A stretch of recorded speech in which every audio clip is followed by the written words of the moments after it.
Hola, minasan! Welcome back for another round of Tabletop Gaming. Tonight, gonna do something very interesting with Magic Commander. This is analytics and logistics. This is something that I've conjured up. Um, it's kind of a couple of things. One that I created when I first started Commander back around October. I forgot when I started Commander. Oh my gosh, I started Commander back in September, October. My gosh, I've been playing this for this long now. Surprisingly, but basically, it's a little something that helped me deal with mana, with the mana building, and then along the way during the hiatus, I ended up conjuring up a little something for the logistics side to help out improve my deck. You're more than welcome to try it out. Those of you who are diehard Magic Commander fans, if it looks interesting to you, you're more than welcome to check it out. If you think it'll help help you all out and everything, and I welcome any comments on what I can add or what I can improve on with the chart. If you think if it looks interesting to all y'all, just comment down below. So today we're covering Sythis Harvest Hand. This, for context, this originally was my first deck that I built when it was Isamaru Konda's Hound, and it was a mono white, yeah, it was a mono white deck, consisting of angels, healing, and so on. It was my first ever commander deck. Since I didn't know what to expect from commander or anything, and it was chock full of enchantments. And what ended up happening is that I did pretty well. I came in second in my first ever commander pod, surprisingly enough, and I got hooked into it. So I started looking around for some at the store that I go to for commander potting and for commander gaming, potting gaming. Yeah, we'll use both. And I came across a card called Sythis Harvest Hand. Now, the store that I go to is new. It was fairly new when it was first opened. That's when I started doing Commander, like first day. And on that in their first couple hours, they started displaying all their first singles that they were putting on sale, and one of those was Sythis, and I scooped it up, and they were kind of shocked because they had just put it out there, and I scooped it up, and the owner of the store was nice enough to hook me up with Sanctum Weaver, along with Sythis, and that's when I started getting ideas. All of my deck building ideas started to really kick in, and well, I kind of didn't look back with Sythis since. Basically, this was the one that got the most investment in terms of finance. That's about as far as I would go with that one. But I started winning pods with that with this deck. You know what I'm saying? And basically scare the crap out of everybody too because of what she can do. So basically, the Sythis deck has grown throughout the months to the point that now it's a big struggle to slot in and improve upon it, because I don't know how much more improvement I could be able to do with it. But there are tens of thousands of cards still out there that I have yet to learn of since I had returned to Magic back in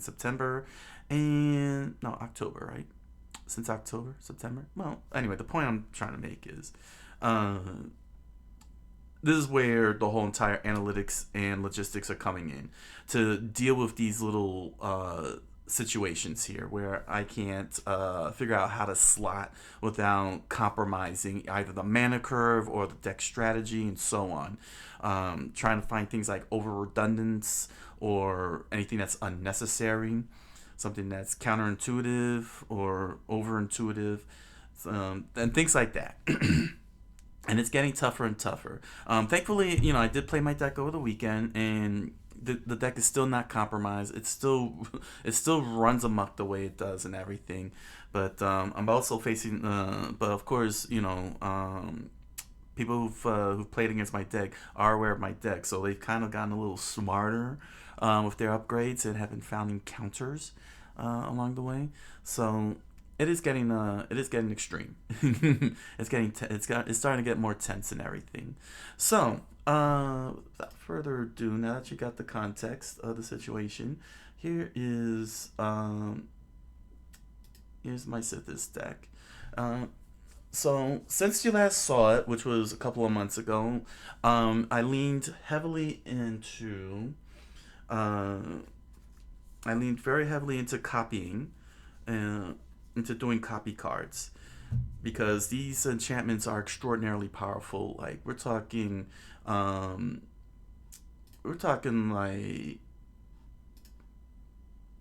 okay, so for those of you who might not know, Commander, you only allow one copy of each card. So when you have a card that can copy a card, you kind of breaking the bending the rules and everything. And enchantments are one of the most difficult cards to get rid of once they're on the field, because you need a card like Disenchant and so on. So when you have a card like this one here, Weaver of Harmony. Weaver of Harmony, what it does is other enchantment creatures you control get +1/+1. So when you tap a green and tap the Weaver of Harmony, you can copy a target activated or triggered ability you control from an enchantment source, and you may choose new targets. So what this means is this: when they mean like trigger effects, that would be effects like Sythis, where it says whenever. Whenever you cast an enchantment spell, you gain 1 life and draw a card. So what I could do is I could pay green and tap the Weaver of Harmony and copy this. So now what happens is that when I play an enchantment, um, during that sequence, I can get 2 cards. I could draw 2 cards and gain 2 life, and and card drawing in Commander is a very very big deal. You want to really have that going on. So I decided to lean into what Weaver of Harmony does, especially since Weaver of Harmony was a card that I was fighting very hard to catch in the wild and had a hard time finding. So this is what I started adding into this deck. Let's see here. Uh, One of those happens to be from the Doctor Who set, Romana 2. Where's Romana 2 at? Here's Romana 2. Romana 2. She's from the Doctor Who set. I'm not a big fan um, of the universes beyond, but they do have some good cards in there. So I kind of like cherry pick from them. Like in this case here, Romana 2. She's a Time Lord Scientist. Vigilance. 1 mana and a tap. 1 generic mana and a tap. You create a tapped token that's a copy of the target token that entered the battlefield this turn. Excuse me. So what this means is this. You need to, if you were to create a token, and I got a card for this one. Let's see here. And keep in mind that it's focusing on tokens. So let's say, for example, here we go. Felidar Retreat. Here's Felidar Retreat. Felidar Retreat, if I landfall, whenever a land enters the battlefield under your control, choose 1. Create a 2/2 white cat beast creature token, or put a +1/+1 counter on each creature you control. Those creatures gain vigilance until end of turn. So what happens is that if I drop a land, I'm going to be creating a cat beast token.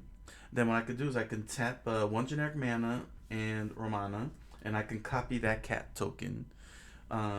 Create the copy of that cat token. So now I have 2 cats instead of 1, and it only focuses on tokens, not counters. There's a big difference between tokens and counters. Let's see here. And so this means that if I were to have, say, this one, Undo Spirit Dancer, out on the field,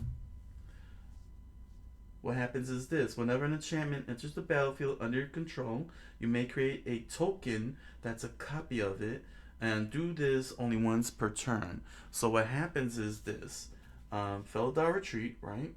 I landfall. I create a 2/2 white cat beast creature token, right? Then, Ondu Spirit Dancer, I opt to create a copy of the cat beast.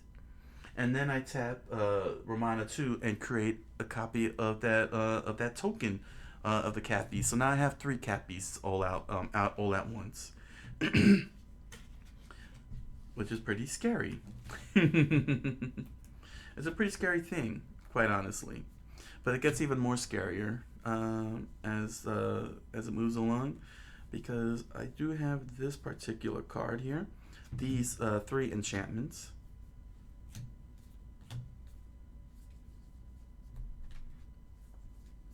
Sorry, artifacts. My bad. These are artifacts.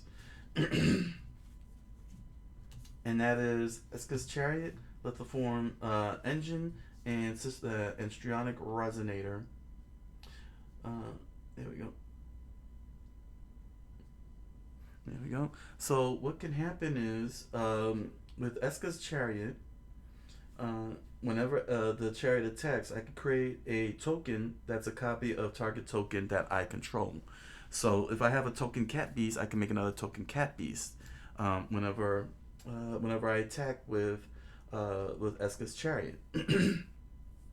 That means that if I wanted to, if I had, I can increase the number of tokens.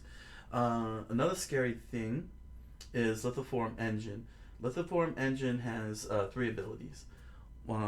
Two mana and a tap, and a tap. You copy target activated or triggered ability you control. You may choose new targets for that copy. No different than them.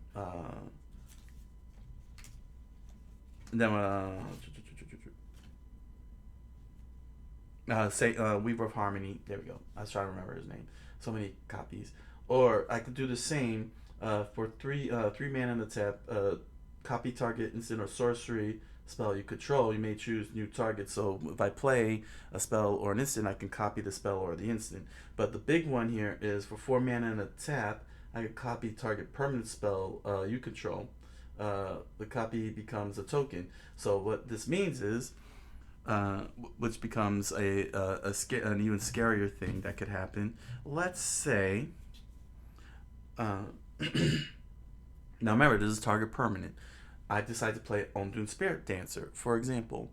I could copy Ondun Spirit Dancer, which means that every time I cast an enchantment, whenever an enchantment, not cast enchantment, whenever an enchantment, anytime I put an enchantment in the battlefield, I can create a token that's a copy of it. So if I can create, tap this, the Lithiform Engine, and copy the card, this whole spell, this permanent, I'll have 2 Spirit Dancers. So what that means, if I have 2 Spirit Dancers out now, let's say I have 2 Spirit Dancers, that means that when I play an enchantment, like say Sigil of the Empty Throne. Whenever you cast an enchantment spell, create a 4/4 white angel creature token. So it comes out. So this card comes out. The 2 Ondu Spirit Dancers are now triggered, and I get 2 Sigils of the Empty Throne. And if I wanted to, if I really wanted to, I can tap, if I have Lithiform Engine available with 4 mana, I can tap that and copy Sigil of the Empty Throne. Now I have 3 copies. I have 3 of those. The original card and 2 copies of those. And that means that every time I cast an enchantment, I'll be dropping 3 angels at every turn. So that's basically where Sythis has grown into. In addition to taking advantage of health, there's a lot of health gaining properties in this. So if I really wanted to,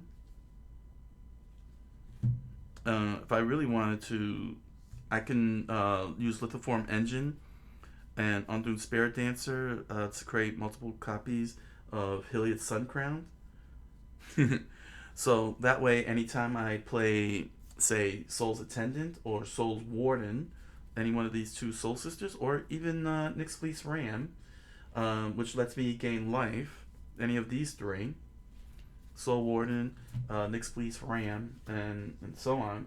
If I can pull off, um, sorry, that's a legendary creature, right? Sorry, that's a legendary. No, not that one. That one won't work. Nope, it won't work. It's a legendary. The legend rule will kick in. Hold on, I got something better. No, I have. Do I not have something that can? Wait, which is the one that lets me drop a creature when I gain life? Oh yeah,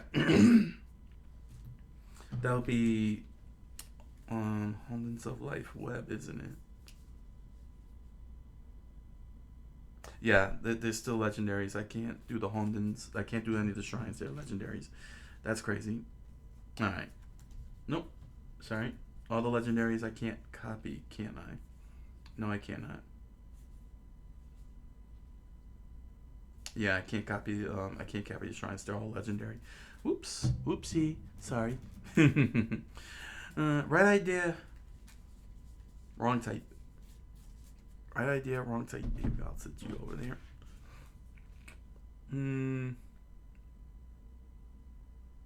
But I can multi-copy Archon of Sun's Grace. I can make multiple copies of this card. If I could get 3 of them out in the field, when they enter the battlefield, I get multiple tokens. I think that was already established. There was something. Let's see here. Okay, here we go. This one can make the big difference, and that is where's the Johnny's Pride Mate? Did I hit? Oh, I didn't remove a Johnny's Pride Mate, did I? I removed a Johnny's Pride Mate. No. Uh-oh. That was a big no. Oh, no, I didn't. Woo! I still have a Johnny's Pride Mate. Here we go. So, there we go. I can make multiple copies of a Johnny's Pride Mate. So, whenever you gain... Actually, yeah. I mean, I could do Nyx Fleece Ram, but whenever you gain life, you may put a +1/+1 counter on a Johnny's Pride Mate. So if I get create multiple Pride Mates, I can have an army of Pride Mates that will get, life boosts. I think the Nyx Fleece Ram would be the better, one.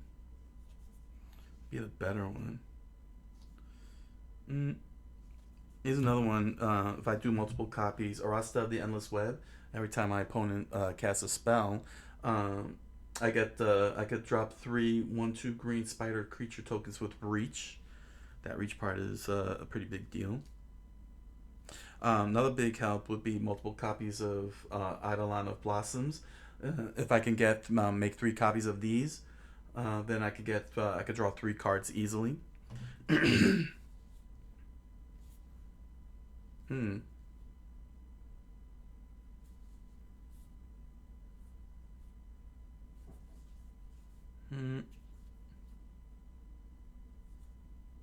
I can make creatures even cheaper if I can duplicate Herald of the Pantheon.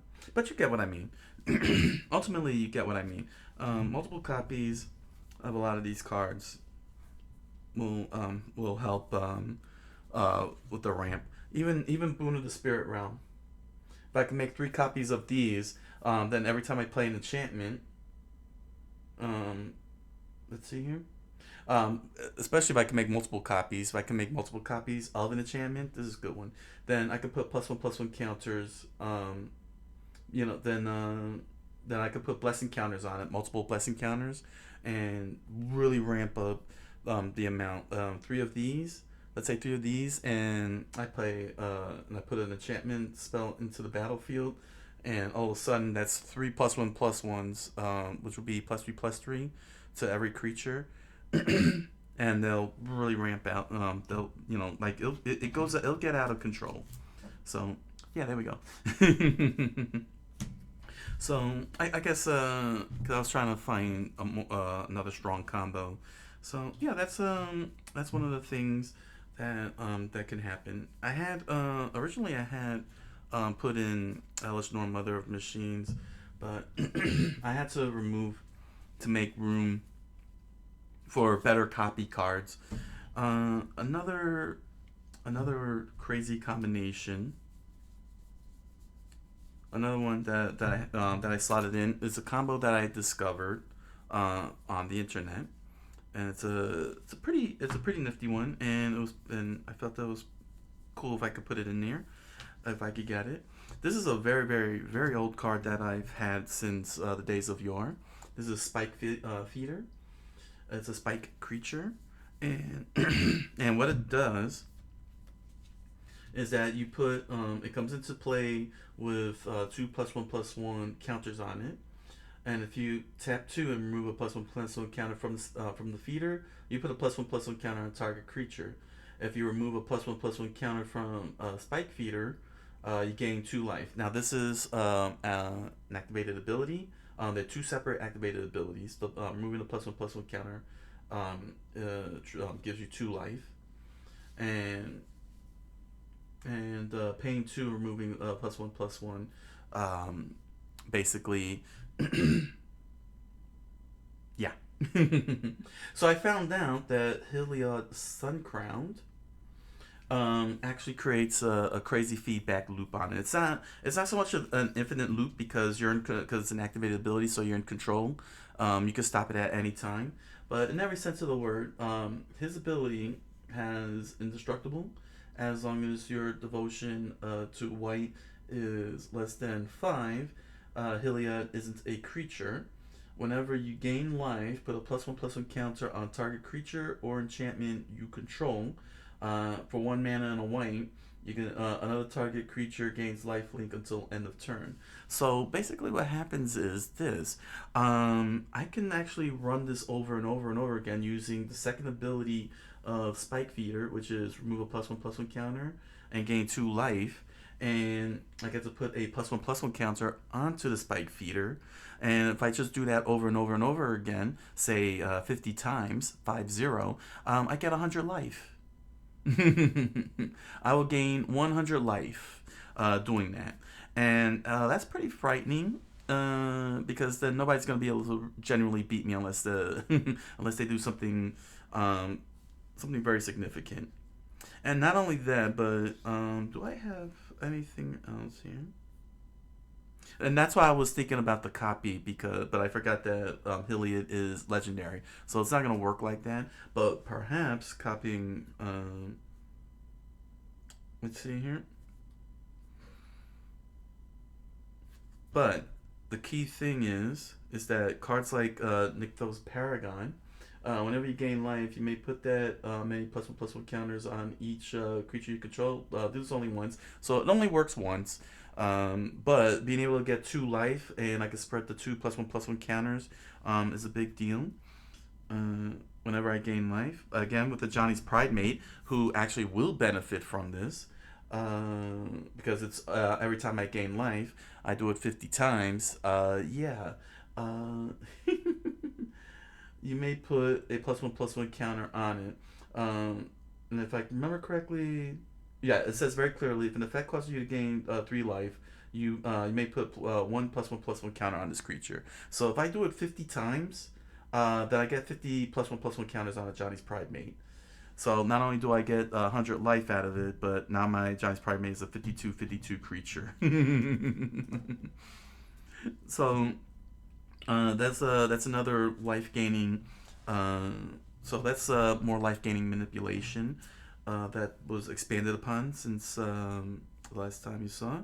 And not only that, but I do have cards like Primal Vigor,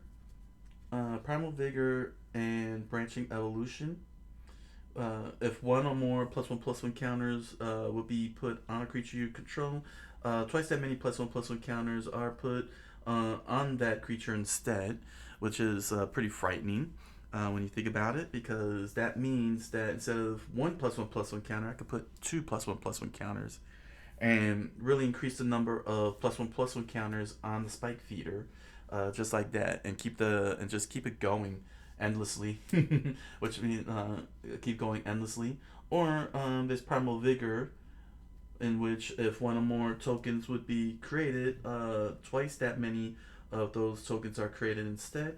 If one or more +1/+1 counters would be put on a creature, twice that many +1/+1 counters are put on that creature instead. So it really does ramp up the spike feeder a lot if I get the branching evolution out. So that's 2 +1/+1 counters, and then that gets doubled up with Primal Vigor, so that's 4 +1/+1 counters going on to the spike feeder over and over and over again. And if I wanted to, I could still pay the 2 mana, but I wouldn't bother paying the 2 mana. It's all about getting to that second effect. So yeah, it can really escalate. And what does that mean with the having a card like Primal Vigor? Well, with the Form Engine, copy a target permanent, and I can double that up. I could double that up, and if I have the mana, I can have Ramana 2 copy the copy, which will also double up.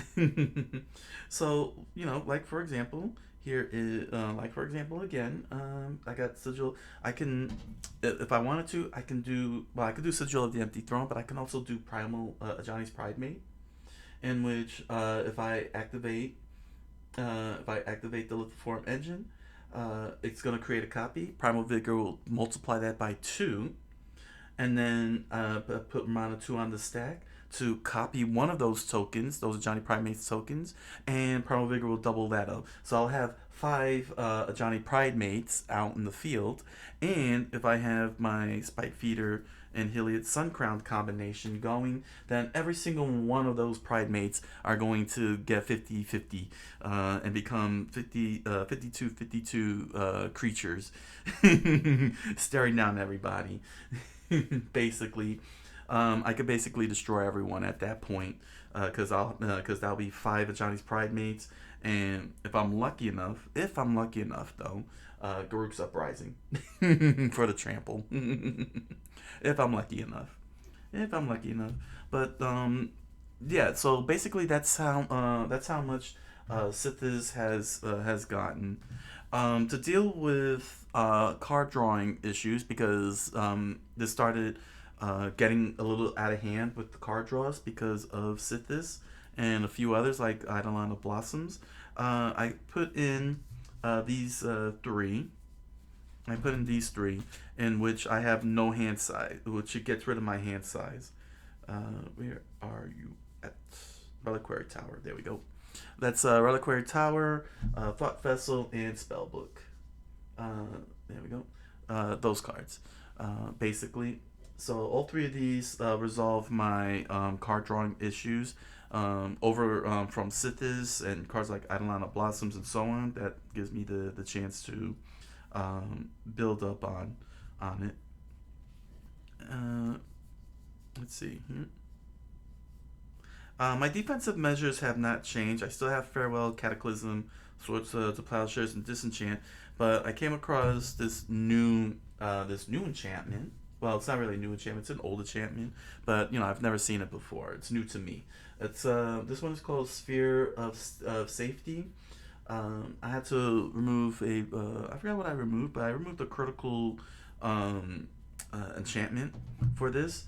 Basically, creatures can't attack you or planeswalkers you control unless their controller pays X mana for each of those creatures, where X is the number of enchantments you control. So if I have 5 enchantments, if my opponent wants to attack me, they got to pay 5 mana for each enchantment on that they control to attack me, because I have 5 enchantments out there. This is enchantment onto itself, so they would start with 1 mana. They would have to pay 1 mana. But because I have enchantment creatures as well, that's going to escalate higher and higher, and it's going to be very hard for them to attack me or my planeswalkers, which I happen to have a pair of. That is Huatl and Calyx. Let's see here. Huatl and Calyx. I was able to find a way to squeeze in Huatl, along with Calyx, and they ramp up very hard. And again, these are counters. So yeah, they can ramp up if I time it right.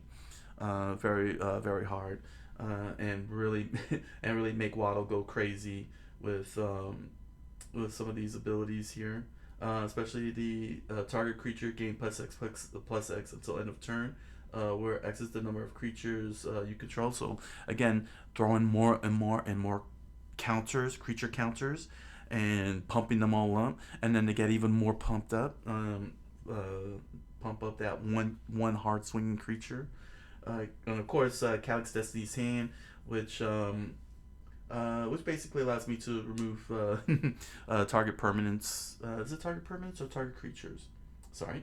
Target creature or an enchantment that I don't control. I can exile that, and I can return all enchantment cards from the graveyard to the battlefield, directly to the battlefield, as well as looking at the top four cards and reveal an enchantment. So yeah, with Sphere of Safety, I can protect myself and my planeswalkers from direct attacks from these attacks, uh, because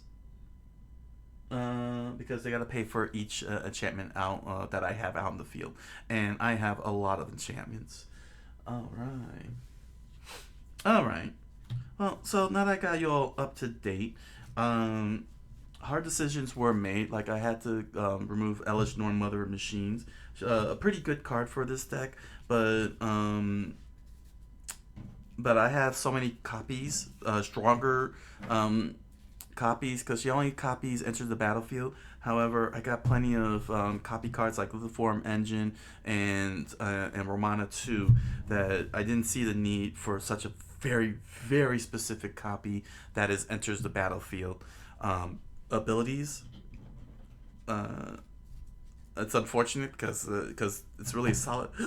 Oh, excuse me. Alice Norton, Mother of Machines, is a very solid card to go to play with, but when I have something like Eska's Chariot or Lithiform Engine that can copy a whole card entirely, or a whole token that's a copy of a copy, that's something that's actually would take more priority over it. So let's now go into my analytical board.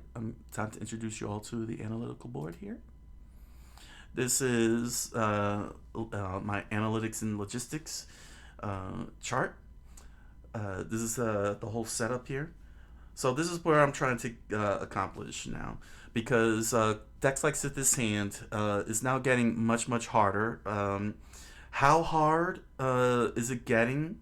Let me put it like this: Sol Ring is not in this deck anymore. Oh my gosh, he doesn't have Sol Ring anymore. Yeah, I don't have it. I don't have it in here anymore, which is kind of personally, I feel a little unnerved having it out, because not having it in here. Because it's a solid mana rock for this deck, like it, something this deck can benefit from. But I've had a hard time trying to, squeeze in a lot of these things that I need, that actually make the strategies work and everything. So this is where this whole chart has come from, because the question is, how do I fit these cards in? Now that it's getting more difficult.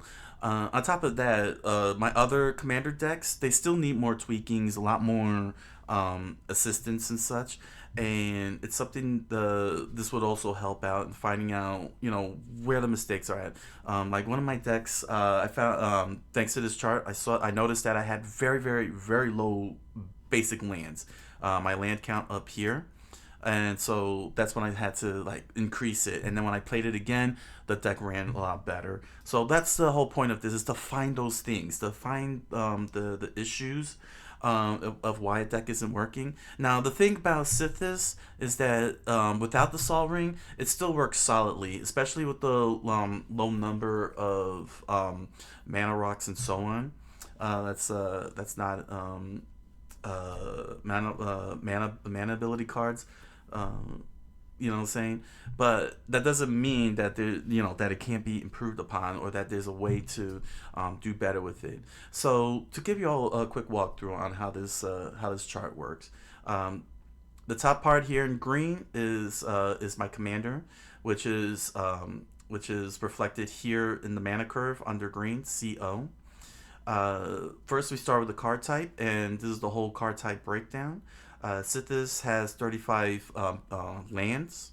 That includes basic lands, non-basic lands, both basic lands and non-basic lands. There are 26 creatures. 14 of them are enchantments. There are 34 enchantments, in which 14 of those are creatures. I have 4 sorcery cards, 4 instants, 8 artifacts, and miscellaneous is the other types. In this case here, I have 2 planeswalkers.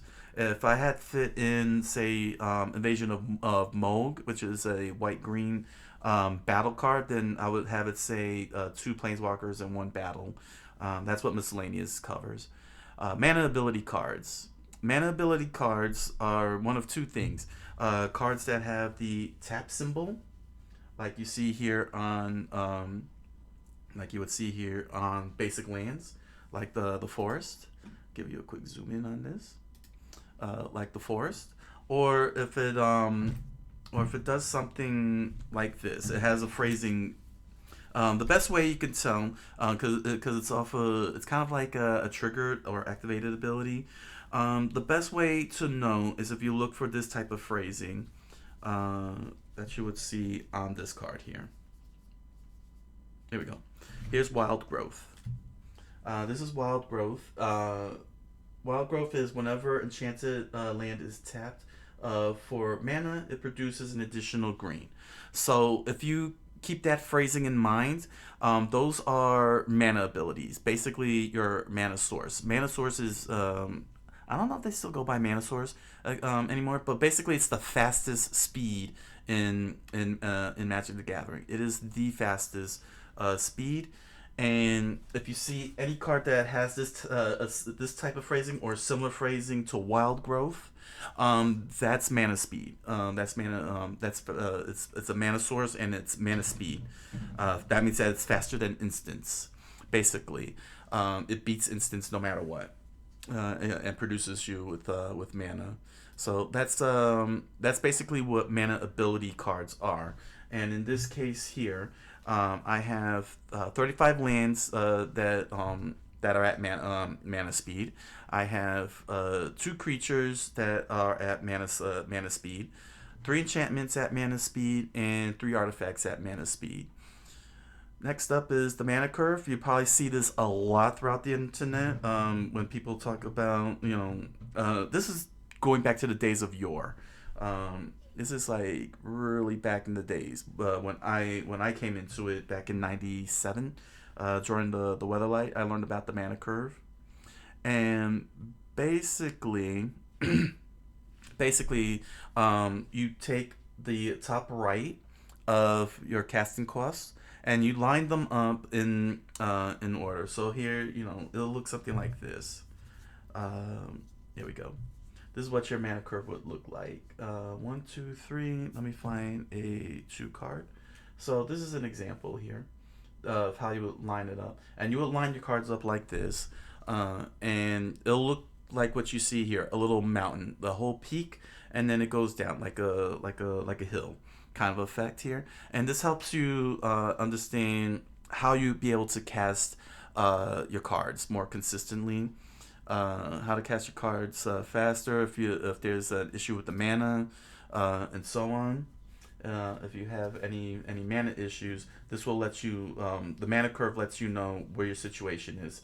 You have too many high costing cards, start cutting them down. You know what I'm saying? That kind of thing. It's a good measurement, but I would not recommend using the mana curve as your crutch in building your deck, especially your commander deck. It's because it doesn't account for things like strategy and such. It just only helps you gauge how you're managing your card drops when you play them, and how much mana you could tap out, and so on. So for Sythis, in this case here, I have one one card that has 0 mana. I have 8 cards that tap for 1 mana, that cost 1 mana. 16 cards that cost 2 mana. 13 cards that cost 3 mana, as well as 4 mana each. I have 11 cards that cost 5 mana and 3 cards that cost 6 mana. And it's a good curve. It's a good curve because I haven't been having any difficulty whatsoever dropping, getting cards casted consistently, especially with the 1 and 2 costs and the 3 costs. Thanks to Sythis's ability to gain life and draw a card. I never find myself stuck multiple turns the second I start dropping enchantments, casting enchantments, being stuck with high costing cards. And not only that, but it's nice and tight knit. As you can see here, I have 3 that cost 6. With 5 mana, it's expected to have 5 lands by then, and then these 5 mana cards will start dropping, start coming out dropping and everything very easily. Next up is the power and toughness meter. This is basically your creature's power and toughness. This is the base power, the baseline power for each card. Similar to a mana curve, I have it all laid out. This is I feel this is I felt that it was very important to emphasize your power and toughness, and how many cards you have of those, because you want to be able to, because it gives you a good idea if you're trying to do attacks, or if saying you get a good idea of what you're strategizing with your creatures. If your creatures are intended to do physical attacks, then you're gonna want to have more power on your power meter. Or if they're all about defense, like you want to do stall decks or wall decks, you're gonna want high toughness, and this gives you a good idea, a good sense of where your toughness and your power is at when you want to be able to engage in attack and fighting, like who you could be able to defend with. So for in this instance here, it was very difficult to do the top corner here, this top left corner here, but where it says PC and TC. P is the power and C is the card. I didn't do the same over here. Yeah, I should have done the same up here. That's all right. Not a big deal. Not a big deal. But basically, this is the number of cards here, 1 through 10, which can increase over time, which can increase if you have a lot. And this is the power from 0 to 10, which again could also increase if you have very high power or high toughness. So I basically have 3 cards with 0 power. I have 9 cards each. Let's see here, each of 1 power and 2 power. I have 3 cards with 4 power, 4 cards with 3 cards with 4 power. Sorry, I have 4 cards with 3 power, 3 cards with 4 power, and 2 cards with 5 power. So I don't have a lot of hard hitting creatures, and that's primarily because the creatures are designed to make copies. Well, that's because they're all about the synergies. The bulk of them are synergizing because they're enchantment creatures. Not all of them are for attacking. Fenga Shigeki and Seven-Tailed Disciple are for attacking because they have Death Touch and Lifelink, and so you put and that's when I put in the +1/+1 counters on them to be able to attack with them, which is what their purpose is. There we go. 1 Golden-Tailed Disciple and 1 Fenga Shigeki. So their power. So as you can see here, Fenga Shigeki has base power 1 and 1. Base power and toughness 1/1, and Golden-Tailed Disciple has has 2 is a 2/3 creature, and when they get the +1/+1 counters, they get stronger and stronger and stronger. So hence the low number. Other creatures that would come in for the attack would be Sunblade Samurai 4/4 Vigilance. So she's another one that could attack. But as you can see, that's very, very few cards. Very few creatures that do that. because I would not attack with Sythis, for example, or Dryad of the Elysian Fields, or Herald of the Pantheon, you know, or Weaver of Harmony, because they're synergetic cards, and their whole entire purpose is to just give me those abilities. Soul Ward is another one. Uh, Nyx Fleece Behemoth. So I have to rely on building tokens, like from Arasta of the Endless Web, um, to create token creatures for me, because they'll be the ones that will be doing the attacking. Felidar Retreat, of course, is another one to give me cat creatures, or Archon of Sun Grace, which gives me flying Pegasus creatures, and so on. And I have a whole bunch of these creature builders. Even the enchantment saga Battle for Bradagard, which will help me create multiple creatures of let's see here. Yeah, choose any number of artifact tokens and or creature tokens you control with different names, and I could create multiple copies of those as well. So it ramps up very hard with getting a lot of creatures, but that's why there's a low power and a low power count with regards to the creature formation, uh, um, because it's all about building token creatures and swarming my opponent with an army, and it will go crazy because I have so many different sources that does that, that can pull that off. It gets a little wild. From spirit creatures to humans and soldiers to spiders, Pegasus. Basically, I'm coming in multiple directions creature wise. It makes it very hard for any creature specific creature wipes. Like, what would be a creature wipe? Like cards that target specific creature types. It'll be extremely difficult to pull off. So, uh, not much on the side of defense, as you can see. Uh, Most of the toughness, zero toughness. One card has zero toughness, which is the Spike Feeder. Then I have, which will get +1/+1 counters when it enters the field, but its base is zero, no matter what.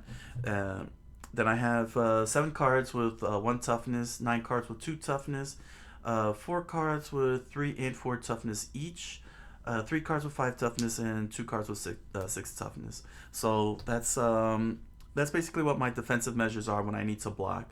But for the most part, when the counters start, the +1/+1 counters start piling on, the creatures will be difficult to be killed when they start blocking. Once they start blocking, but the tokens will, for the most part, be taking care of all the offensive and defensive measures, especially when they start getting +1/+1 counters from from the likes of Branch and Evolution and Heliod type combinations, and so on. And finally, at the bottom part is tactical. Tactical is this was a tough one. This one took me a while to really sort it all out. But basically, uh, where strategy, the reason why you're not going to see something like, say, +1/+1 counters or life gaining in this list, in that list, is because those are strategies. Tactical is something you expect to have in your deck. Card drawing, searching, board wipes, and so on. There's still a few more tactical stuff. I just can't remember the names. So feel free to comment. If you know of any other type of tacticals. But if you say something like life gaining cards, or +1/+1 counters, or counter spells. Well, counter spells goes over to removal, but things like that. Synergies. Those are all strategies. Tactical is trying to get certain things, and I feel like there's a third tactical one, but I just can't think of it. So yeah, feel free to comment down below if you have any idea on it. But for now, in terms of the base, the two most common tactical things you're gonna find in every single deck should be having is your resource and removal. So resource are cards that draw. Um like for example, Sythis Harvest Hand here. Basically, it'll say draw a card, draw one card, draw multiple cards. Um, Let me see here. I mean, I forgot what my criteria is. Well, it's basically anytime you could draw a card. Like it doesn't matter how you get the card draw, so long as you get as long as it says draw a card or draw X cards. If it says that, that goes into tactical. And there's plenty of card drawing cards, especially in blue. Blue really does things like that. Let's see here. Let's see here, because I have 5 draw cards, so I'm gonna take them all out and show you what that looks like. Criteria wise, criteria wise. I'm not trying to say criteria eyes, like infantilize. Criteria wise. Ooh, tongue twister. Try saying that 5 times fast. Here we go. Here's another one. Alhamarit's archive. It says draw a card. Another one. Let's see here. Where are you at? Nope. Nope. Where's Garuk's Uprising? Because that's another one that lets me draw a card. Let's see here. Come on. Garuk's Uprising is another one that lets me draw a card. So, here we are. Here's Garuk's Uprising, and I got one more card, and that's Sunblade Samurai, in which her channel ability lets me draw a card, and that's how I have 5 cards that draw. I did have other cards, other enchantments that I could draw, but I had to cut them down because I had more stronger cards. There we go. Sunblade Samurai. There we go. So these are the 5 cards in which drawing happens that have draw a card written on it. So if it has draw a card, let me zoom in on this for you all. So if it says draw a card, there you go. There we are. Then you add that to to your tactical for card drawing, and it should say draw X cards, draw a card, anything that says draw a card. That's what you want to be able to do in the grand scheme of things. And so I got 5 of those. Search, they would say search. They would say search for the most part. Any card that has search in its word, like cultivate, which lets me search my library. There's also Kadama's Reach. Kadama's Reach lets me search.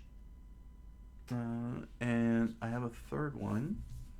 Where are you at? Third one. What was the third one? Sorry. When you can't remember 100 cards off the top of your head.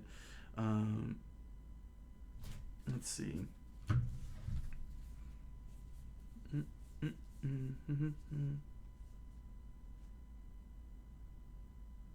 Nope, not that one.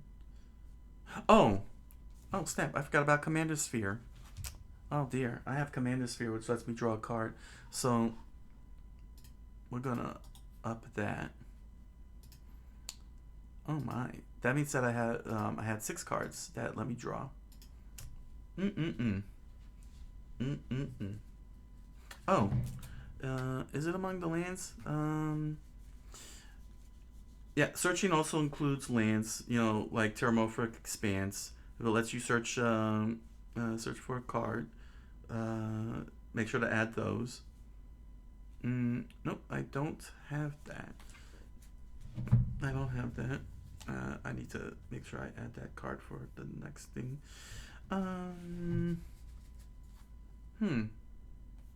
Did I not have or did I?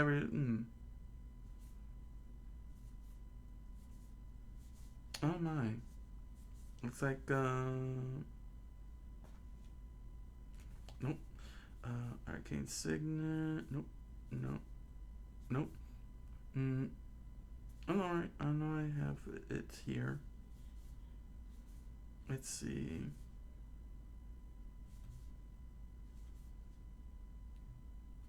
Come on. I know I have a search card here. Mm. Oh wow. Um. Oh.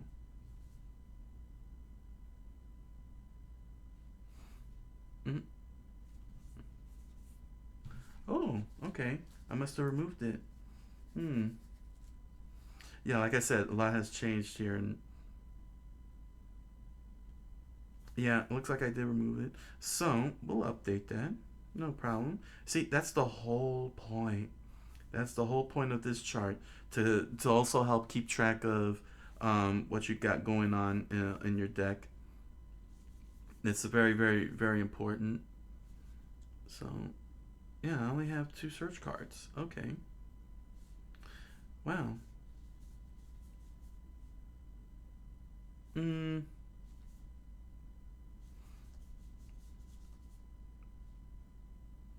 That's weird.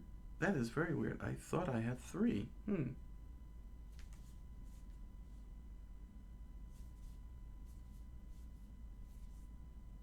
Interesting. Interesting. Interesting. That that I don't have a search a third search card. Could have sworn I had a third search card.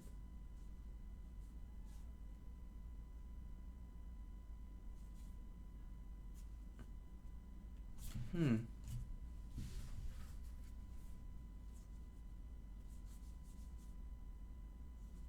Was it was it Calyx? No, Calyx looks at the top 4 cards. Oh, okay. That must have been the card that I removed then. Yeah, okay.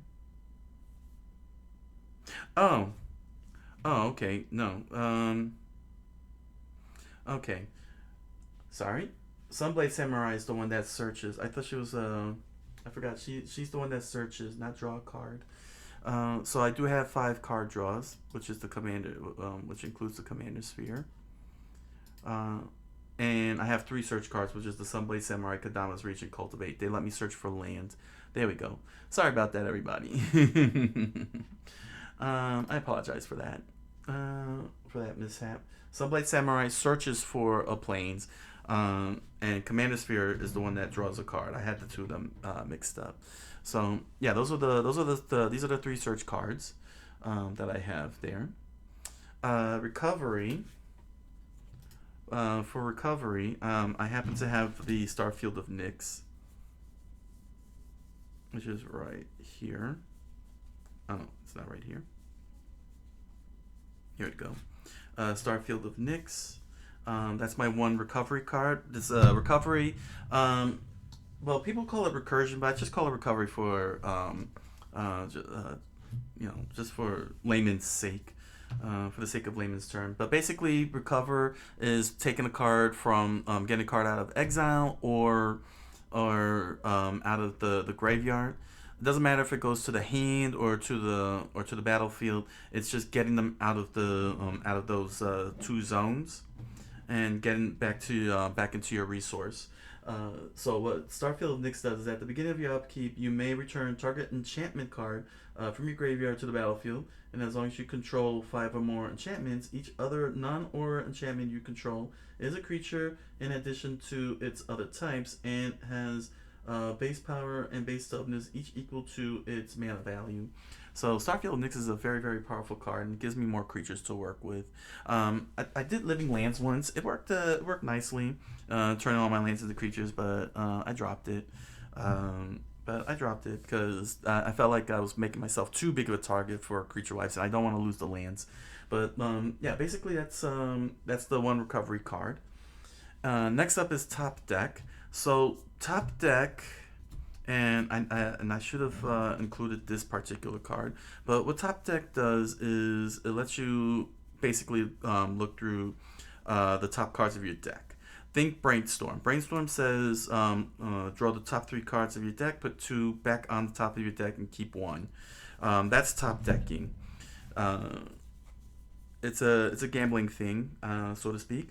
But Scry, I definitely count as top deck, which is why this needed to be in here. Temple of Plenty, because it lets you scry 1. So you get to top deck and you can decide whether to keep it on the top of your deck or send it right to the bottom. A pretty nifty ability. This was completely new to me when I came back into it. Calyx Destiny's Hand says, look at the top 4 cards of your library. You may reveal an enchantment card from among them and put that card into your hand. Put the rest in the bottom of your library in a random order. So anytime a card says, look at the top cards of your library, that's top decking. For those of you who might not be aware, top decking is an old term from back in the days, meaning that when you're struggling, like if you have no cards in your hand, or you're struggling to get certain cards, you're basically relying on the top card of your deck to give you what you're looking for, and you're praying that it's the card you want. That's what the top decking basically means in context, and that's what these types of cards do, where they tell you to look at the top card of your deck, or look at the top 4 cards of your deck and start manipulating. You're basically top decking in the hopes that the card you're looking for comes out, or minimize that kind of stuff. So here we go. Does she do the same thing? No, she does not. So basically, in terms of top deck, I have 2, because Scry is also top decking, because it doesn't just go back to the top of your deck. You can actually put it at the bottom of your deck if you don't like it, and thus basically increasing your chances of top decking the card that you're looking for. So it is a top deck manipulation. I gotta make sure I include that with in my other decks, my other analytics charts. Let's see here. Let me just make sure I didn't miss any other top decking card here.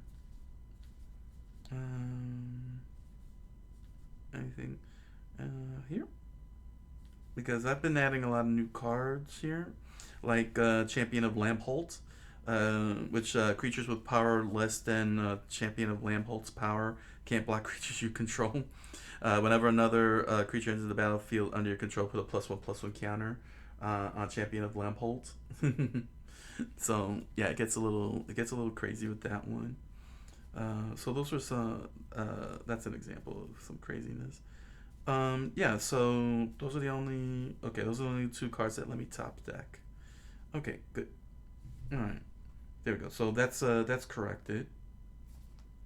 Yeah, that's the other good thing about this logistics chart. Sometimes I'll find things that I didn't realize I had, or forgot that I had, like Temple of Plenty. I forgot that Temple of Plenty scries, so that goes into top deck. It might not be much, all things considered, but top deck is still a top deck, and being able to move your deck along and thin out your deck is pretty powerful. It's something that you really want some good efficiency. Now, for removal. Removals are pretty simple. These 4 are very straightforward. Basically, what I did is I arranged it. I arranged it in a manner of the direction they go. Where did the cards go when you remove them from the battlefield? That's the key thing. It's removing from the battlefield. I don't include cards that destroy decks, like milling or destroy graveyards. They're very, very specific and more strategy oriented rather than tactical. They're not tactical oriented. They're more strategic oriented. When you make a person mill a deck, or you destroy a person's graveyard, this is basically from the battlefield to one of these 4 places, and that is to graveyard, So removal cards to the graveyard. Whether it says destroy or remove, it's gotta have, it's just sending it to the graveyard. Anything that you send to the graveyard is removal. I have 4 cards of those. Cards that go to exile, I only have 1. Cards that return to your hand, like Boomerang, I don't have any of that. And any cards that go back to the deck, whether it's the bottom, the top, or shuffled, I don't have any of those either. So that's pretty much what my Sythis deck has analytical wise, tactical wise. So this is the logistics and analytics of my Sythis Commander deck. It's been pretty good. It's been pretty helpful. If you like it, hit the like button and share your comments below. And if you have any other thing, any type of category you think I might be able that I could add to tactical, or something I could add to the removal resource, or anything up here, let me know. And if you're interested, feel free to use it. I don't mind. You know what I'm saying? Because this is for the magics. This is for the funds, and it is only for the funds. This is for a fun thing. Although I'm sure hardcore players be like, yeah, I'm gonna hardcore this and make a $1,000 2-turn kill deck with this. Well, go right on ahead, do it, have fun. But I'm doing this for the fun for on my end here, and something that I want to do in future episodes, because I got 10 decks as you can see above, and I want to do this with precons because this would be very interesting to really see where the design team was going with their precon decks that they keep releasing, and break it all down. Which would be a pretty awesome thing. So, finally, with regards to mana, how is it that I come up with why is it that Sol Ring isn't in Sythis deck? Well, I got a little something here that I had been working on, and it's here we go. Let's see here. Is this it? Here we go. And this is something that I created to help me with pulling off mana and the mana curve. This is called, this is my mana efficiency test. Hold on a second here. There we go. Let me just squeeze that over. There we go. So it'll look a little cleaner for all of you. Sorry about that. This is called the mana efficiency test. This is something that I conjured up when I first when I got into Commander, because I was like looking at people talking about you need all of this, you need all of that, it's mandatory, it's important, and I'm like I don't know if it's that important. So I ended up creating this. Because my game design brain,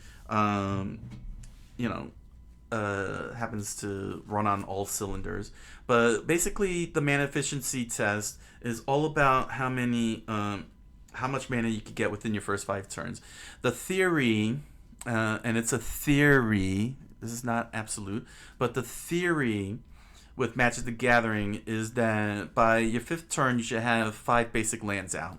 So you're allotted 1 basic land drop, or non-basic land. But let's just go with basic land. Okay, your forest, plains, swamp, islands, and mountains.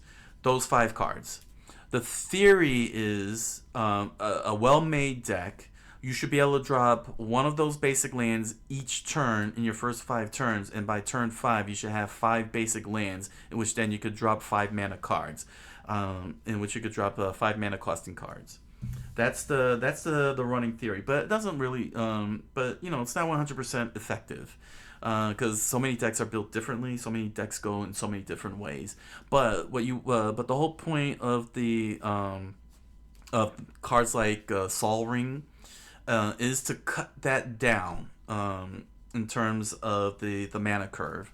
Like, you want to get ahead, meaning you want to be able to have the well, let me put it like this.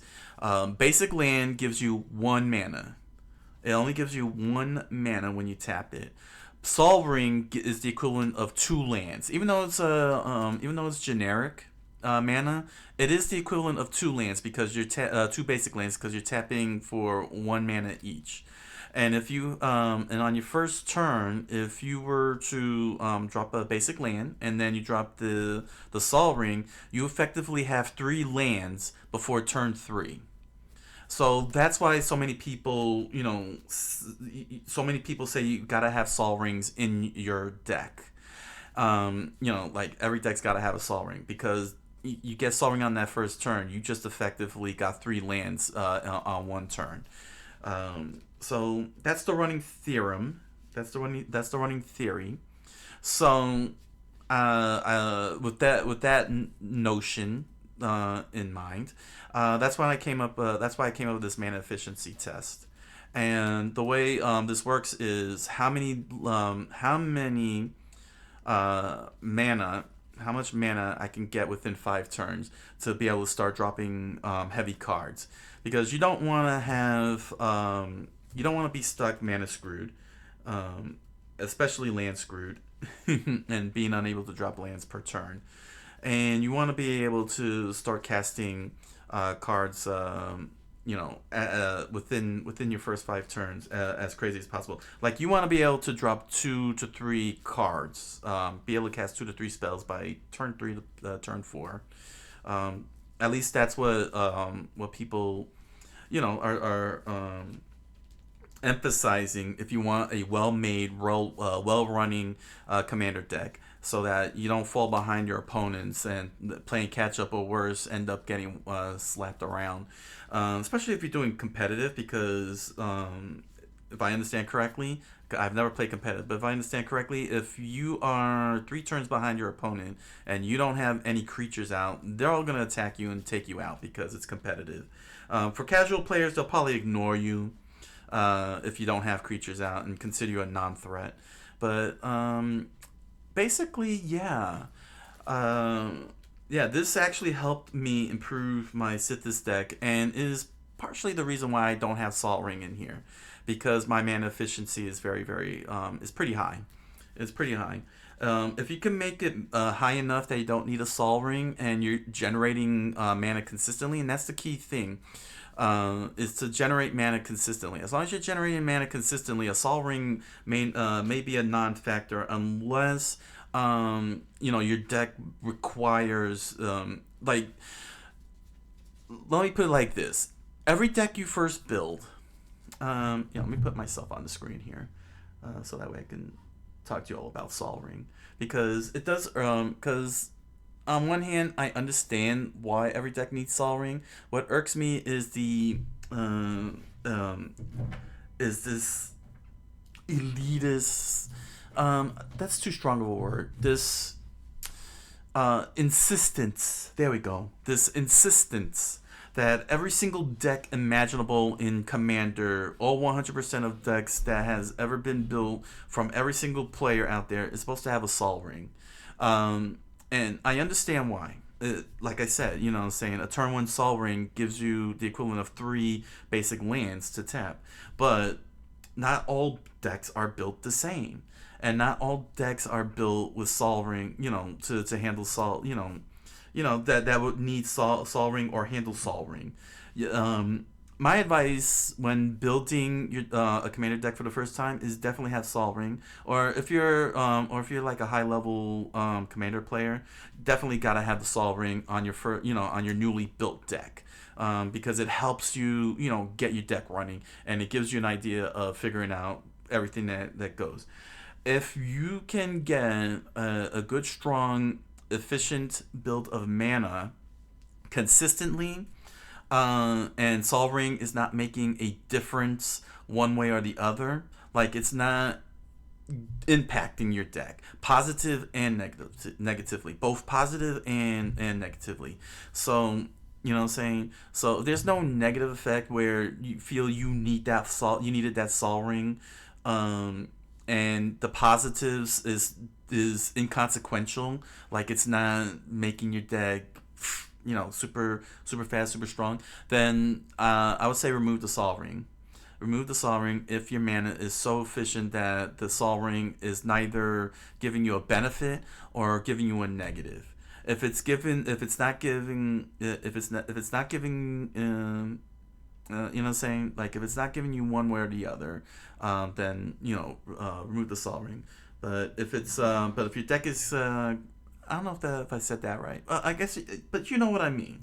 You know what I mean. If you have enough efficiency that Sol Ring is not impacting your deck one way or the other, then remove it and you're fine. If it is, if your deck really does need Sol Ring, and 9 times out of 10 it probably will need it, make sure it's in there. But like the insistence that 100% of every deck in existence needing Sol Ring is ridiculous. Just make your deck independent of Sol Ring. A good, well-made deck should be independent of Sol Ring. Unless you really need Sol Ring, unless you absolutely do need Sol Ring, or if Sol Ring is an integral part of your deck. If it's integral, yeah, keep it. But if your deck is so good that Sol Ring doesn't mean anything to you, then go ahead and take it out. Anybody who says otherwise doesn't understand your deck, and you should help them understand your deck better, so that way the point could be taken. And if they still insist and say, well, every single deck's gotta have a Sol Ring regardless, well, then you handle them. You handle them yourself. So here we go. So here's my deck. I shuffled it up. Okay. So I just want to show you the deck here very quickly. Let me give you the quick walkthrough. Turns in blue 1 through 5. That's turns 1, turns 2, turn 3, turn 5. A is 1 land drop. So that's basic land and non-basic land. That's your 1 land per turn. You want to make sure you can drop 1 each step of the way. On each turn. If you're not dropping a land, then you got a problem. You'll see. The number will always be 1 and 0, so it's going to be either 0 1 land drop or 1 1 land drop. Mana abilities are again Sol Rings or Wild Growth. Cards that search I don't include. I don't include cards like Rampant Growth because they don't tap land. I'm looking at land that taps. Cards that activate when you tap. Anything that is of mana source speed. If it's mana source speed, it's a mana ability, and that's what you want in here. So a card like Sol Ring goes into this. If Sol Ring is drawn out, you put that into your mana ability drop because it has the mana ability of dropping out there. Also, cards that let you drop additional basic land, like Dryad of the Elysian Fields. If you have any card that does something like that, where you could drop multiple lands, you could add that to your mana ability drop as well. 1 land expectations. So this is the theorem that's going on here. This is how many once per turn lands you are expected to have dropped by this turn. So by turn 5, if you have basic lands and non-basic lands, which is your 1 land drop per turn, you should be able to have all 5 lands dropped by turn 5 and have 5 basic / non-basic lands by turn 5. So that's gonna be counting. It's gonna be counting basically your 1 land drop, and then you're gonna start seeing the plus minus. So this is the formula. So basically, I didn't want to overlap it with the number of turns. That's why it's in green and separate, and it's going to be part of the calculations when we do the formula. The formula, which is your results, is your 1 land drop plus your mana ability drops minus your 1 land expectations, and you're gonna get a plus or minus X number or 0, and you're gonna put the result right there. And the 5 test breakdown, you could do 5 of these tests. Highly recommend doing 5 of these tests, quite honestly. So that way you can see if there's consistency and inconsistency. But but this is the final test result. Yeah, and that'll be where your final test result. So you're gonna be doing this for 5 turns. You're gonna pretend that you do this for 5 turns, and you start adding up the numbers, and then you run the formula, and you got your result. And you do this 5 times, and you can see if it's consistent. Like if you're getting +3s consistently, you're good. If you're getting +5s consistently, you're excellent. If you're getting zeros, you're mid, and you're probably gonna want to figure out where your rocks in. And if you're in the negatives, you better deconstruct your deck and find out what you're doing wrong. So that's basically how this works. So I'm gonna put Sythis here so that way you can see her on the thing. All right. So let me put myself on the screen so you can see what I'm doing here. So you can see that I'm drawing my cards out. So 1, 2, 3, 4, 5, 6, and 7. Treat this like if you were playing 4 players, which means you draw your card on your first turn if you're player 1. Okay, so here we go. So I drew a card. Okay, and the first thing I'm gonna do is drop a forest. Here we go. So I'm gonna drop a forest. This is turn 1. Okay. Do I have any play here? The answer is yes. I do have a first play. So that would be hardened scales. Okay. Hardened scales come into play. Just like that. So now let's come over here. Because I can't do anything else. So I got 1 land drop, and I got 0 mana ability drops. So that's turn 1. That is turn 1. Turn 2. Got a card draw. Sorry, I gotta remember to untap. Untap, upkeep, draw. All right. The next card I'm going to play is Forest. Okay. And at this point, well, no, I can't even play that one. No, okay. It's not much I could do in terms of playing a card here. So, what does that mean? I got 1. Let me come over here. Give me my 1. There we go. And 0 because I didn't get anything. There we go. Turn 3. Draw a card. All right. Reliquary Tower. There we go. So here's Reliquary Tower. Okay. And I can do this play here. 3 mana. 1, 2, 3. Here we go. 1, 2, 3. And I get Golden Tail Disciple. Okay. Which is still not bad. I didn't cut, by the way. I should have cut the cards. Okay. So that means that I've gotten 1. All right. Okay. All right. 1, 2, and 3. Untap. Next up is draw. Okay. So tap for 1 and green, and I will play Fertile Ground and attach that. So I got a mana ability drop. There we go.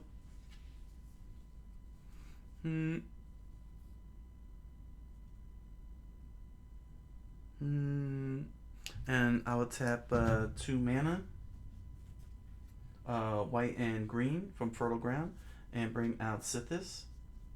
So I got my commander out by 3 turns. Okay. And that's about all I could do. So in this instance here, which is very fascinating, 0 and 1. Alright. 0 and 1.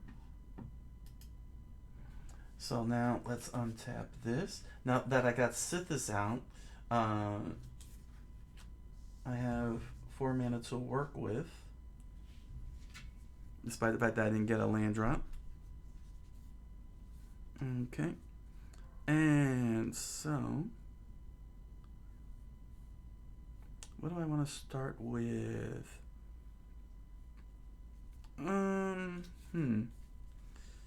I could play, you know what? I could play that. So, I will tap for 2 mana, and I'll keep a green available just in case. Here's Reliquary Tower, and I will play Calyx, Guided by Fate. So that was 1 white and colorless. Sorry, you can't. Oh, okay, there he is. Sorry, you can't see all of them.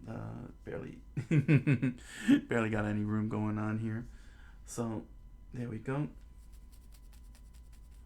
So with Sythis on a stack, I gain a life, and I get to draw a card. Calyx gets to put a +1/+1 counter.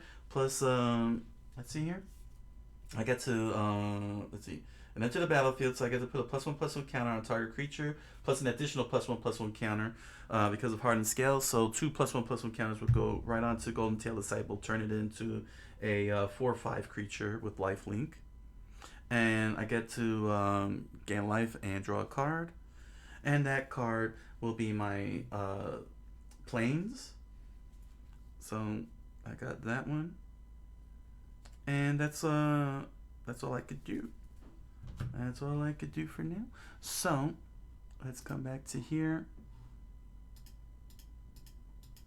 and put 1 and 0. There we go. Oh, didn't even realize it. Hold on. That's a little better. Okay.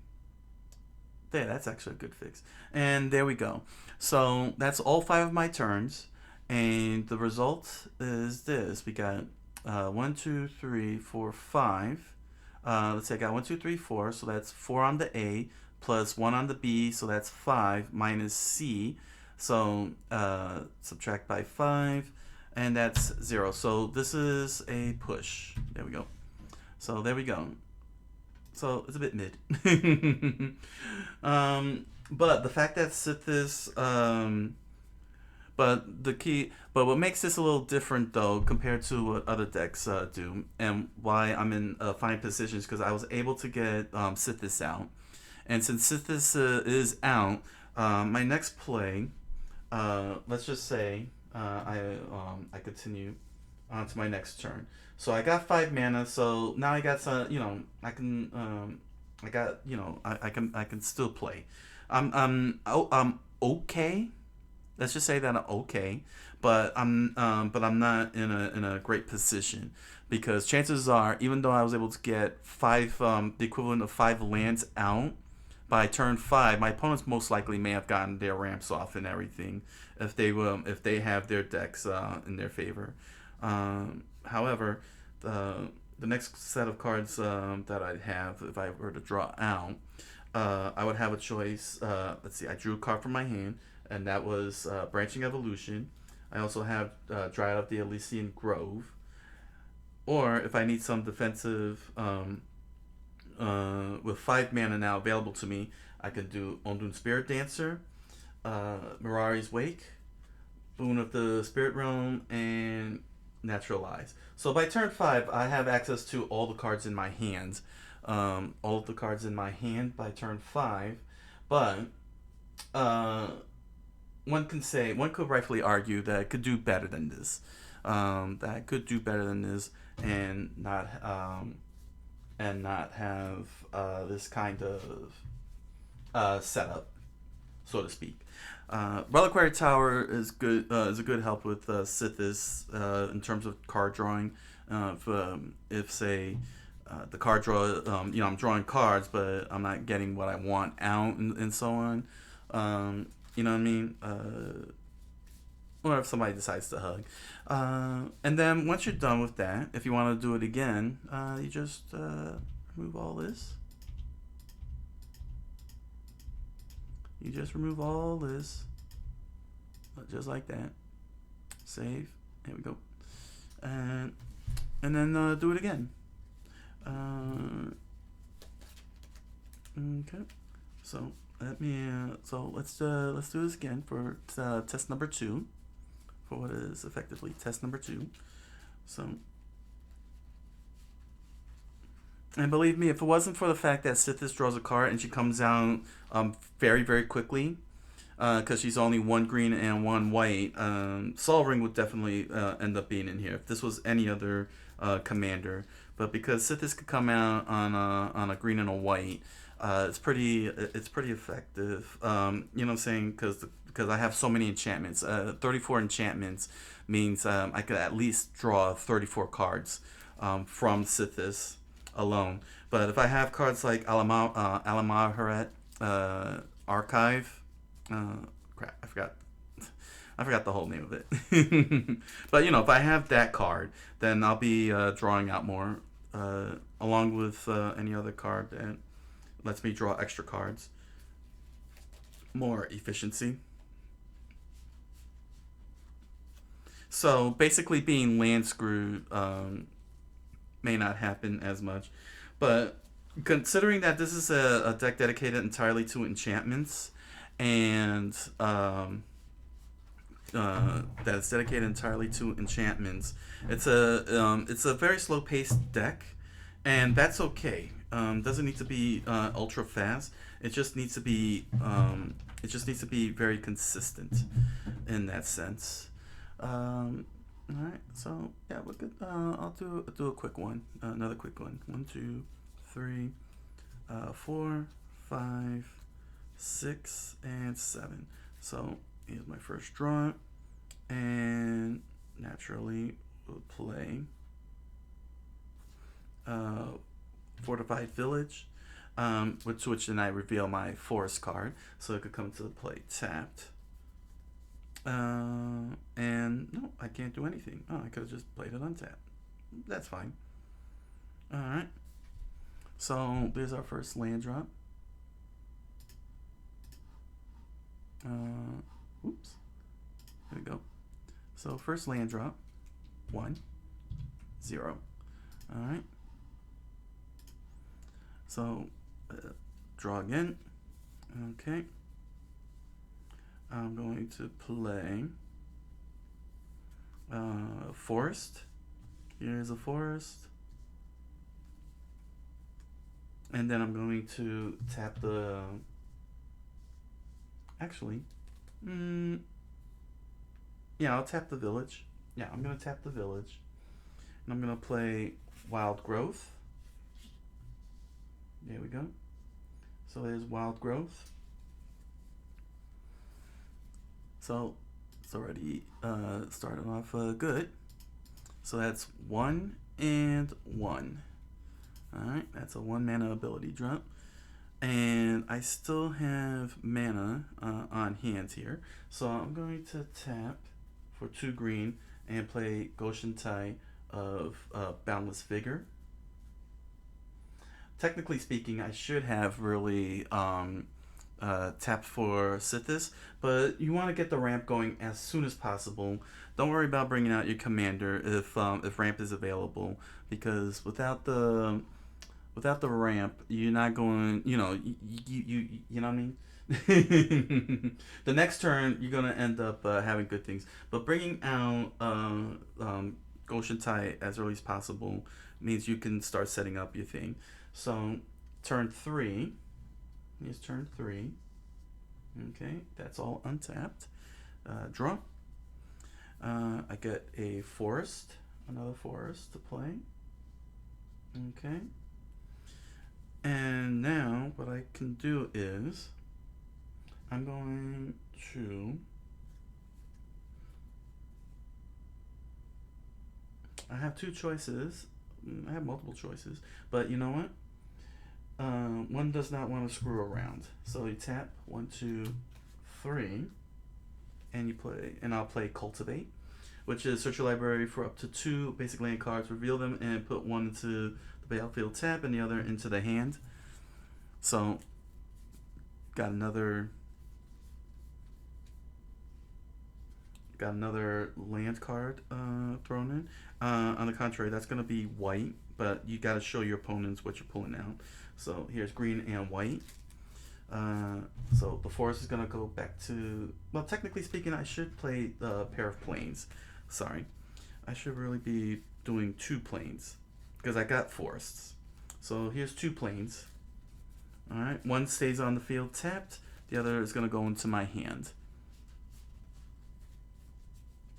Okay, so that means that 2 cards got put into play.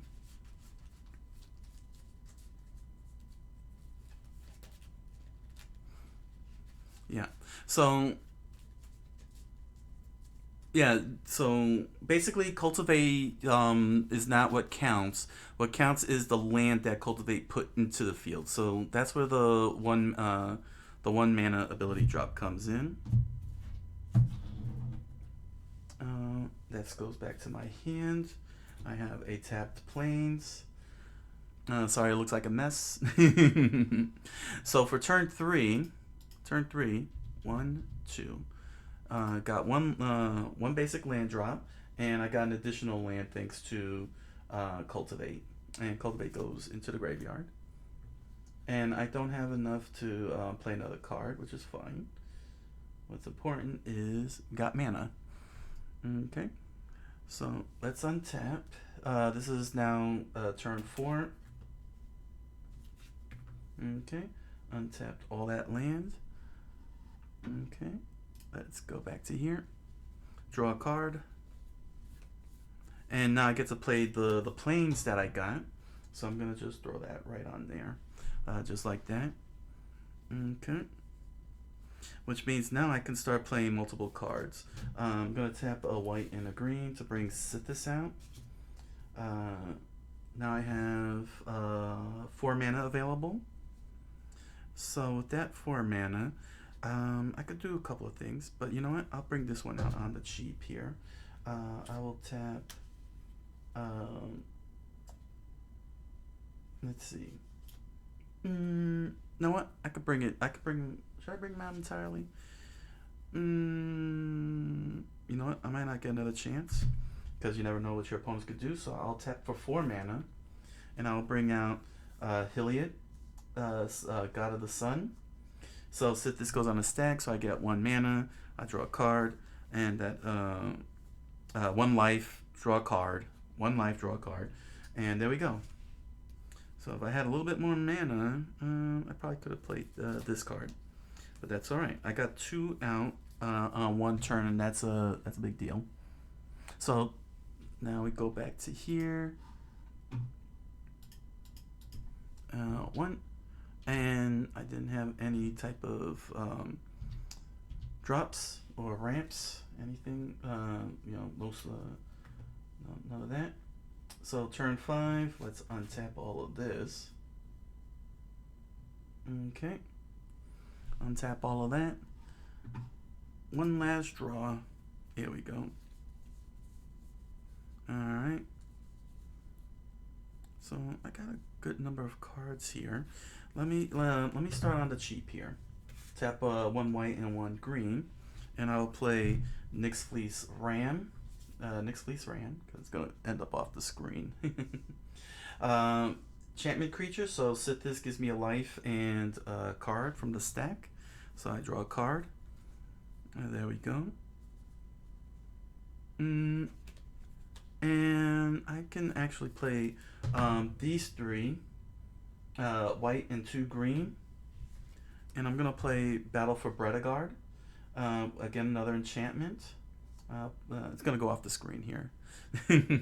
So I get another life courtesy of Sythis and another card draw. And then finally I will tap for white. and play Soul's Attendant. So I didn't get any land or ramp from the card draw. So that's okay, because if you look at the total, 1, 2, 3, 4 from 1 land drops, and 1, 2 from the mana ability drops, for a total of 6. So 6 minus 5, 5 turns, that is a positive 1. There we go. So positive 1. So I ended up getting one land more by turn 5. So I met the median of 5 lands by 5 turns, and netted a positive 1 on the mana ability cards because of the help of ramp cards. Thanks to Cultivate ramping up, giving me the ramp that I needed. So there you go. This is, and you can see now it's very consistent. It's like 0, positive 1. Further down, see if it still stays positive 1 or if it goes up to positive 2, and so on. So the question is this really good? Is this a good thing? I'll let you guys decide that, actually. Comment down below and tell me if that's a very good thing, or if you think that Sol Ring should go back into Sythis. Which I don't have a problem doing. It just kind of irked me that I had to take Sol Ring out. But I also don't have a problem not having Sol Ring in here. So it's kind of one way or the other. But if you think Sol Ring should go back into it, yeah, comment down below after seeing the results here off of two of these. Just let me know. Oh wow. That is statistics and analytics of my Sythis Harvest Hand Commander deck. So this is what basically how this whole thing is gonna work. I got 9 more decks to go. I have 9 more decks to go. Next up will be Kahira. So I'll be going through the rundown. So next up is Kahira, the Orphan Guard, and we'll see. Excuse me. See just how well this deck is, that deck is, and what needs to be done to make it efficient and effective. So, thank you all for joining me. Thank you all for joining me. Don't hesitate to like, subscribe, follow. You know you want to. And thank you all. I wish you all a good night, buenas noches, and oisu minasai.